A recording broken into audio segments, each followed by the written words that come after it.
وہ بھلے ہی ہمیں معلوم نہ ہو ہمارے انبیاء کی کیا قربانی رہی ہے، ہمارے نبیوں کی کیا تاریخ رہی ہے، ہمیں معلوم نہ ہو، بڑی آسانی کے ساتھ ہمیں مل گیا ہے اسلام پلیٹ میں سجا کر۔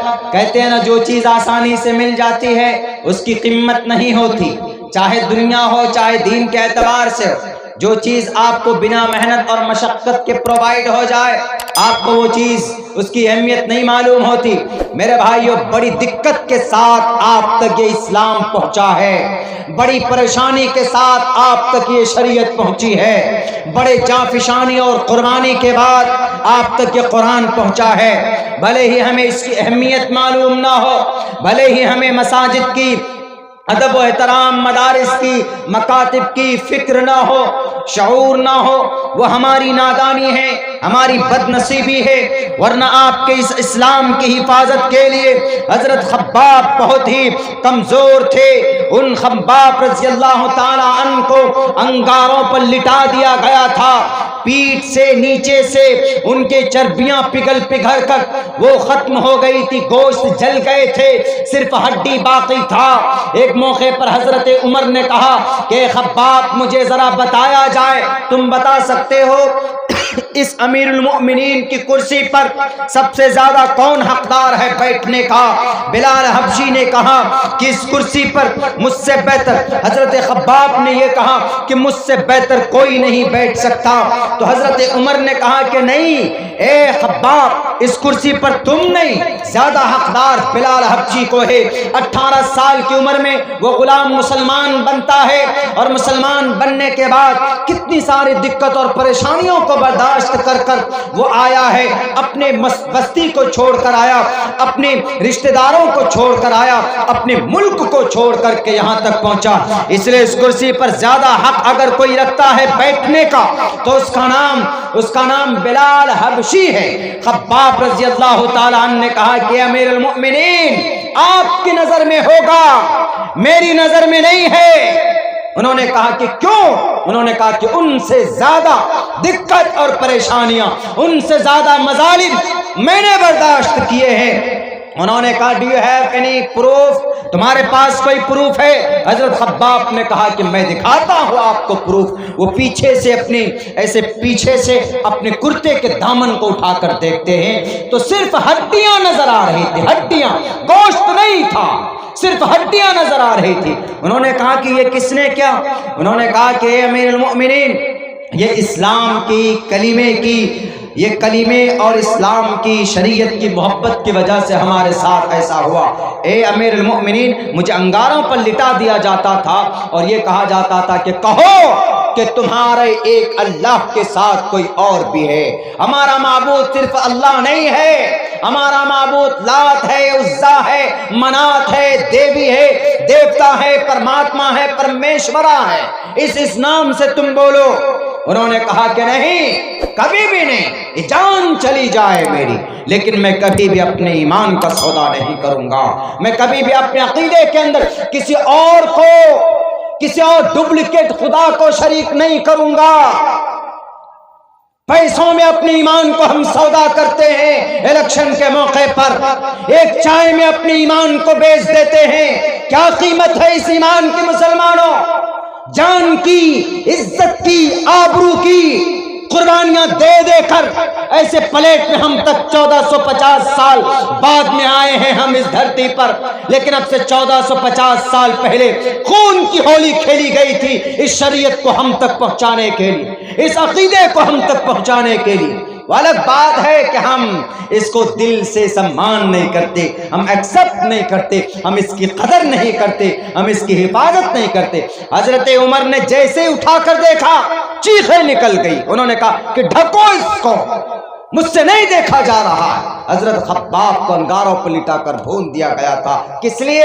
اسی وحدانیت کے لیے، اسی شرک کی مخالفت کے لیے۔ آج تو ہم لوگ بہت آسانی سے اپنے ایمان کا سودا کر بیٹھتے ہیں، بہت آسانی سے۔ کوئی پیر صاحب آئے، اب انہوں نے آپ کو کوئی دکھایا، کہہ رہے بھائی بڑے پگڑیاں ہیں، ایک دم بالکل سنہرے بال، ایک دم نورانی چہرہ ہے، اور جا کر جھک جاتے ہیں، بس ختم کر دیتے ہیں سب کچھ۔ یہ بات ذہن میں بٹھا لو، اللہ سے بڑھ کر کوئی طاقت اس زمین پر نہیں ہے۔ دنیا کی تمام کتابوں کا مطالعہ ہم کر چکے ہیں، ہم دنیا کے تمام گرنتھوں کی روشنی میں آپ کو بائی پروف کہہ سکتے ہیں کہ اللہ سے بڑی طاقت کسی کے پاس نہیں ہے۔ حضرت ابراہیم کو جب آگ میں ڈالنے کی تیاری کی جا رہی تھی، حضرت ابراہیم کو اتنی لکڑیاں جمع کی گئی تھی، اتنی لکڑیاں جمع کی گئی تھی کہ پوری کی پوری بستی جلائی جا سکتی تھی۔ کہا جاتا ہے، تاریخ کے حوالے سے کہا جاتا ہے کہ مہینوں تک لکڑیاں جمع کی گئی۔ کس کو جلانا ہے؟ وہ ایک منچلا ہے، وہ ایک نوجوان ہے، ابراہیم، ان کو جلانا ہے۔ جرم کیا کیا ہے؟ انہوں نے ہمارے خداؤں کے ناک توڑ دیے، وہ جو بت کی پوجا کرتے تھے۔ حضرت ابراہیم تو پہلے سے کرتے تھے، ارے یہ بے جان ہے، سامنے بتاشے رکھے ہوتے، کھا ہی نہیں سکتے۔ یہ جب تمہارا خدا کھا نہیں سکتے، ایک مرتبہ ایسا ہوا کہ ایک تہوار انہوں نے کہا کہ ہم تمہارے ان بتوں کو ایک روز بڑھیا سے ان کی خاطر توازی کریں گے، ڈھنگ سے کریں گے۔ قرآن کریم کے اندر بہت اچھی تفصیل سے حضرت ابراہیم کا واقعہ بیان کیا گیا، لیکن شرک، بدعت و خرافات، ڈرے نہیں کسی سے مقابلہ کیا۔ اس وقت کا دنیا کے اندر 4 ہی بادشاہ کی حکومت تھی، نمرود کی، حضرت سلیمان کی، سکندر کی، اور ایک بخت نصر کی۔ 2 نان مسلم، 2 مسلم، ان میں سے ایک نمرود اس وقت دنیا کا، پوری دنیا کا بادشاہ، اور اسی علاقے کے تھے، وہیں کے عراق کے شہر بابل کے اندر ان کا، وہاں سے جنم ہوا حضرت ابراہیم علیہ السلام کا۔ یہ خبر پہنچی، ان کو جلانے کی تیاری کی گئی۔ کیوں جلانے کی تیاری کی گئی؟ انہوں نے ان کے سارے خداؤں کے ڈپلیکیٹ خداؤں کے ناک توڑ دیے، کان توڑ دیے۔ اسی جرم میں سزا دی گئی کہ ابراہیم کو آگ میں جلا کر بھسم کر دیا جائے۔ لیکن میرے بھائیو، اللہ تو اللہ ہے، طاقتور ہے۔ کہیں کسی اللہ کی بیوی کا کوئی ایسے عقیدے ہیں نا دنیا کے اندر، ایشور مانتے ہیں، ان کی بیوی کا اپہرن ہو جاتا ہے، انہیں خبر ہی نہیں ہوتی، انہیں معلوم ہی نہیں ہوتی کہ ہمارے بیوی کا اپہرن ہو گیا، کون کیا ہے، جا کر دوسروں سے مدد لیتے ہیں۔ اشارہ آپ سمجھ سکتے۔ بیرکت حضرت ابراہیم نے ان بتوں کو توڑ دیا تھا، اور کلہاڑا جس سے توڑا تھا، حضرت ابراہیم باڈی فلٹر تھے، باڈی فلٹر۔